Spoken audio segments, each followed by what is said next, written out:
resilience, a lot of the things that, African American people have had to go through in this world. And it's just one of the most stunningly beautiful pieces.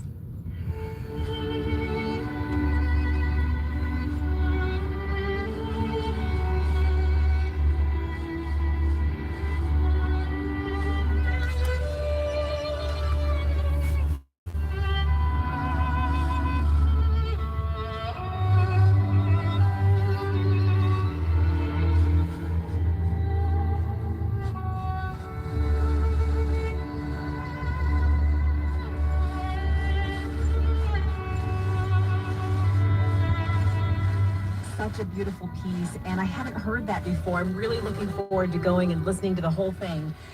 You have a second recommendation for us as well. Yes, I would love to share with you the Violin Concerto by Jean Sibelius.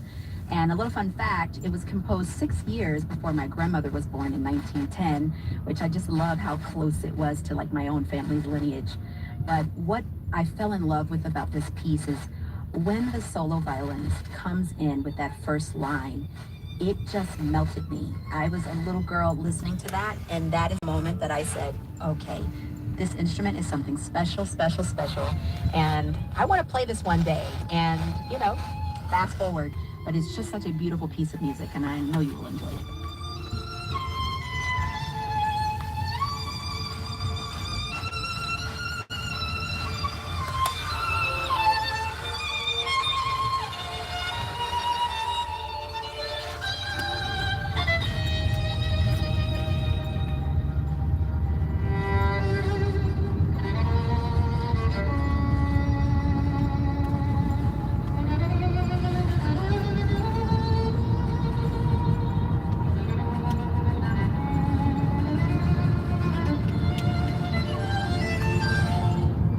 That's the Sibelius Violin Concerto in D minor, a recommendation from Monique Brooks Roberts, a musician and now a host at CPR Classical. You can stream the station online or find it on the radio along the Central Front Range. It's at 88.1 FM. And did I also hear, Monique, that you may be playing at the Oscars this March? Yes, you did. I will be in the Oscars orchestra for the entire show. Really excited about that. Congratulations on that invite. We'll look forward to that. Thank you so much.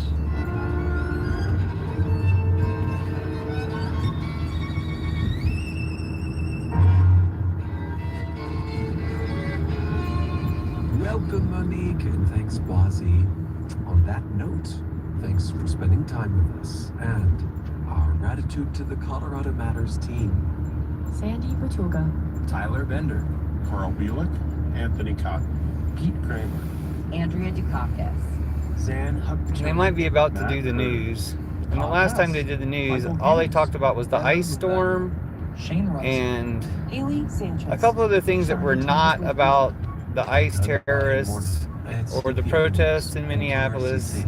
And it just doesn't seem possible that they would choose something about the economy. I can't. CFR Denver. In about 30 seconds or a minute, they should be doing the news. And in about 30 seconds or a minute, they should be doing the news. And the top news story should be about firing Kristi Noem, firing Greg Bovino, stopping the ICE terrorists in Minneapolis and around the country. But last time it was about literal ice, like the ice storm. Their top news story was about the ice storm and something else. It's just a ridiculous distraction from what the real. From WHYY in Philadelphia, this is Fresh Air. I'm Dave Davies. As Americans recover from a massive Destroy USA and Earth for Trump and Putin. Destroy USA and Earth for Trump and Putin. No, we need a Green New Deal for real. Trump's threats about controlling Greenland. Global leaders are looking at the real sense of concern. They believe that beyond a more erratic foreign policy, they are seeing the erosion of social norms and, frankly, the erosion of a rule of law that they had come to count on from the United States. David Gellis on today's Fresh Air. It's terrible. Trump's a traitor. He's trying to destroy USA for Putin. Live from NPR News in Washington, I'm Rylan Barton. The killing of Alex Preddy by federal agents in Minneapolis last weekend has outraged across the country, but as NPR's Frank Lankfit reports, some Trump supporters remain happy with the administration's enforcement of immigration laws. We don't need to hear that side of the story. Who lives on Maryland's eastern shore. Todd Mason supports the ICE sweeps in Minneapolis and blames activists for the violence there. It's unfortunate and it's sad because if they would let the ICE officers just go do their job and not stop them or impede them from doing their job, it's creating this hostile environment. Nobody was doing it. The terrorists are creating a hostile environment. Before Preddy's killing, the ICE there was a terrorists. big partisan split on this. 8 and 10 Democrats. You guys are terrorist supporters. Democratic think ICE is making cities less safe. 8 and While 10? 2/3 of Republicans and those who lean Republican think ICE is making them safer. Only 1/3 of Republicans know that ICE are terrorists. Nashville is still reeling from the massive winter storm that led to at least That's good, 3 though. At least deaths it's a third so and left far. More than 100,000 without power there.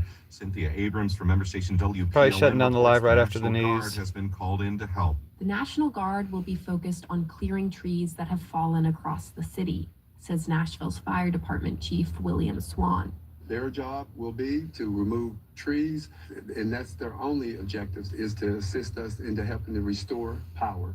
Tens of thousands of Nashvillians have gone days without power, with no clear timeline of when electricity and heat could be restored. And the situation is dangerous. Nashville's police department said Wednesday it was investigating a weather-related death in the city tied to carbon monoxide poisoning. For NPR News, I'm Cynthia Abrams in Nashville. Stocks showed little change today after the Federal Reserve voted to hold interest rates steady.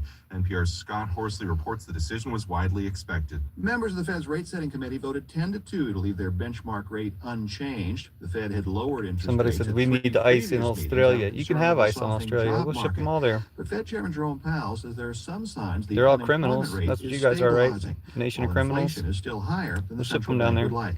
We see the current stance of monetary policy as appropriate to promote progress toward both our maximum employment and 2% inflation goals. Powell will likely preside over 2 more rate-setting meetings before his term as Fed chairman expires in May. President Trump is expected to nominate a new leader for the central bank soon. Scott Horsley, NPR News, Washington. The FBI says it's executing what it calls a court-authorized law enforcement action at a location in Georgia that is home to the Fulton County Election Office. In December, the Department of Justice sued Fulton County for records relating to the 2020 election. Fulton County has been at the center of President Trump's baseless claims of election fraud. You're listening to NPR News from Washington. That's all the news. When the Supreme Court granted an unusually quick hearing over President Trump's tariff powers, a similarly fast resolution seemed possible, but nearly 3 months have elapsed since arguments in the closely watched case, and the court isn't scheduled to meet in public for more than 3 weeks. The timeline for deciding the tariffs case now looks like it'll be the normal back and forth that occurs in all the disputes the justices hear. Tickets are on sale for pop star Harry Styles' upcoming tour, but fans have been critical of Ticketmaster and Styles about high ticket prices. How much are they? Ayana Archie wondered, how much control do artists have over this? Everybody hates Trump-Putineers and ICE terrorists. Before going on tour, artists usually set And anyone who supports them. These can be based on how complex a show is to produce and who needs to get paid. It's up to promoters to market the show and hit those revenue targets. How much are they? They may do this by selling merchandise or parking packages. Great. But How much ticket are they? sales steer the ship. Artists also have the option to sign up for Ticketmaster's face value exchange program. This way, people can't sell their ticket for more than what they paid for it. But tickets sold this way can't be transferred, which could be a problem for large groups. So Ticketmaster says some artists opt out. NPR has reached out to Harry Styles' team to see if he'll sign up, but hasn't heard back. Ayana Archie, NPR News. The TV Why drama didn't you tell us how much the Heated tickets Rivalry were? has gained unexpected popularity in Russia, despite the country's anti-LGBTQ+ laws. The show's about a secret gay relationship between Canadian and Russian hockey players. Nice Restrictions projection. limit You're like, access he's to such angry. content, He's so but angry Russians are because finding ways to watch it illegally. Russians can find it This is illegally. NPR All News right. from Washington. He's so angry because he's been in the Support for closet too NPR long. comes from NPR Which is a stations. projection Other probably, contributors but include interesting that Luminescence came Foundation. on when the Luminescence Foundation is dedicated to keeping shedding the light gay on neurological hockey love research story out of focused on Russian Alzheimer's and Parkinson's diseases audiences. and supporting land conservation initiatives. This is NPR.